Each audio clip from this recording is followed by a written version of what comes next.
Dave, Wolfman Jeff here on the porch in Chattanooga, Tennessee. It's spring, it's not summer, but I am fuming. Dave, that was dreadful. That was absolutely dreadful. Yeah, I wasn't expecting a lot of points. I was hoping maybe for a draw, possibly sneak 3. I figured it was more than likely they were going to win Brighton, but not 6-0. That was absolutely an embarrassment. Thankfully, other things have gone our way as far as for the other matches, and it probably won't move us around too much. But still, it's what I'm frustrated about is the performance. And it's like they forgot how to play football, Dave. And they just fell apart. And I get that Nunez wasn't playing the position he likes to play or wants to play or is used to playing. But he gets paid a lot of money, Dave. He gets paid a lot of money. And he's just got to have to suck up, Buttercup. And we needed him to step up. He did not. Saw his head was somewhere else. I think I've seen posted there, their heads were at the beach. And there's sand in their ears or something. It was frustrating. The exception is Neto. And Neto was trying, and I think it was one of his better performances. I couldn't understand why Cunha wasn't starting and why they changed the lineup. I get that maybe he was really seeing a lot from Neto and wanted to give him the start. I don't think that was the best starting 11 we could come up with. But I looked at the bench and I looked at the starting 11 and I thought, this is a good side. I feel pretty good about it. I don't know which side that was. It was just a complete different team. Frustrating, Dave. We expect a whole lot better than this. Thankfully, as I said, it's not going to impact too much on the standings yet, but we can't have any more games like this. We're supposed to be out of the relegation zone. If we continue playing like that, it's going to get ugly. This is Wolfman Jeff, disappointed on the porch in Chattanooga, Tennessee. This is Chris from Eidsvoll in Norway. We all know what happened, what just happened. I'm not even going to say the score. I can't bring myself to do it. An absolute abomination. Now, it started with a team selection. Some looked very strange from the start. Having had a stable line over the last few weeks, and everyone said prior to that, let's just have a stable starting 11. So what did he do? Today he ripped it up. For much of the credit you have to give this manager for getting us out of the situation we're in and keeping us up, because we probably still are safe, actually, I would say. Unbelievably, but we are. Playing Costas on his own in a free. I mean, at what point has he thought that's worked with any of our strikers? But particularly with Costas, who's good in a 2 but hasn't the mobility. It started there, didn't it? It was never going to work, ever. We knew that, but obviously we couldn't have known what was really to come. Now, another criticism of this team is that a little bit of negativity, things go against them in terms of conceding a goal or bad refereeing decision or a bad VAR decision. Mentally, they go to pieces and they tend not to recover in a good while. Now, today was showed again after we went 2 down in the first 13 minutes. But it was worse than that, wasn't it? The passing, we gifted them, I think, 5 of the 6 goals today. And but not only that, the level of effort and intensity and the level of unprofessionality today. It was that's it, really. It was unprofessional. The worst thing you can level ever against a professional football team is that they weren't trying. Now, it's not that I'm levelling this at them today. I'm saying categorically they weren't trying. They weren't trying. If you saw the celebrations after beating Crystal Palace on Tuesday night, you could see they thought the job was done. And the job probably is done. But they were not giving 100% today. That's very clear. The errors, unbelievable. Sarr, I mean, that's it now. Well, I've called for Sarr to be dropped before. After that today, there's no question about it. And I think he will do it this time. That's enough now. That's enough now from Sarr. Please, I do not know what to say. I'm lost for words. I don't want to say anything else, really, because it's still a bit raw. But you have to comment after a defeat like that. As tempted as it would have been not to post a reaction today, I think you have to. I hope all the travelling fans get their expenses covered by the players, not the club, by the players, because they owe them.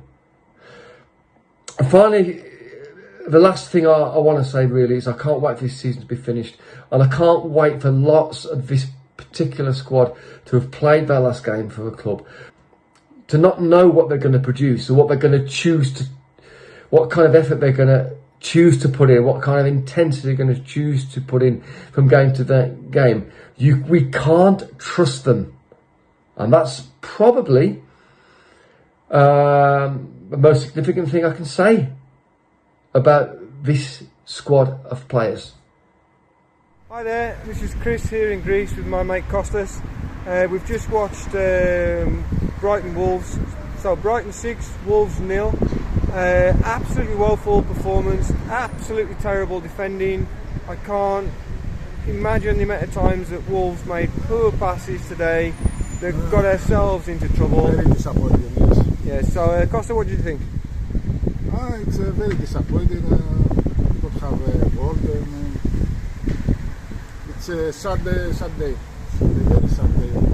It is very bad. There's so many mistakes, Yeah. So for me, I think the one and only positive was the fact that Pedro Neto got a start today, and I think he did everything he could to try and earn the shirt. He tried to cause some trouble, but you can't go giving the ball away as easily as we did to teams like Brighton.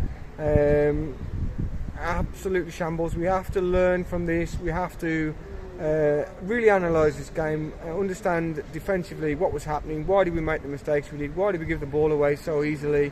Why were we second to the ball every time? I think we gave way too much respect to their players. We were standing off. We were allowing them to find space way too easily, and I think we've really got to learn. We are not safe yet, and that's for sure. So we have to go on, and we have to be a lot more compact, a lot more difficult to score against. We must do better. So anyway, from Athens, from me and Costas, always Wolves. always Wolves. Always Wolves. We won Brighton, Thailand. The game finished 3 minutes ago. There's not much you can say. It was awful. We were never in the game. No pass and move. Slow in movement. There was no passion. There was no fight. Nothing. It was. I'm just over it. Basically, it's a one-off. Can't play as bad as that again. But it was awful. It was.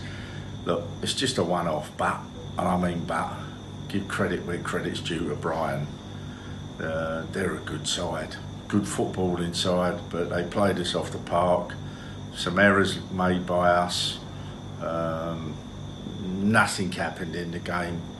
I couldn't give a performance rating. It was that poor.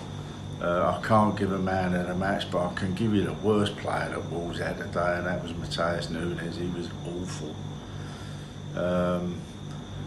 Improve next week because we're at home to Villa. See you next week. Hey Dave, David, New York Wolves here.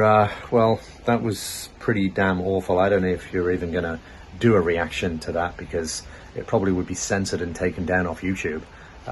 Nothing positive to say, just dire. Thank God we beat Palace and we had a few other wins earlier this month and last month, because performance like that makes you look like prime relegation contenders. It was just terrible. I don't think I can say a positive thing about the match about anybody. You know, Nunes gave the ball away all the time, directly really leading to at least 2 of their goals and potentially 2 other goals that they could have had. I mean, Neves gave the ball away. Kilman, I think for I forget which one it was, their second or third, he got pulled over and he left the guy open, but it was, Dawson had 2 players, so he sort of had to get pulled over. But then that header by Welbeck, the fourth, Kilman just let him out jumping. There was just errors and poor performances all over the pitch. So Maybe you have to look at Lopetegui for the lineup. I'm not sure how it actually, whether it was a 4-4-2 or a 4-3-3, but he feels like he really got that wrong. I don't know if there were players that were tired after the midweek game, but that's just terrible. And we really, really need to learn from that game, because, yeah, Brighton are a good team and they were a wounded animal after losing to Forest and losing the FA Cup last weekend. But still 6-0, and it could have been more. That's just simply not good enough. And hopefully we're now the wounded animal going against Villa next week. And we can turn that around, because that'll be if we lose to Brighton and then stuff the Villa, I think that's a trade we'd all take, right? So anyway, terrible, awful, ruined the weekend. On to the next one.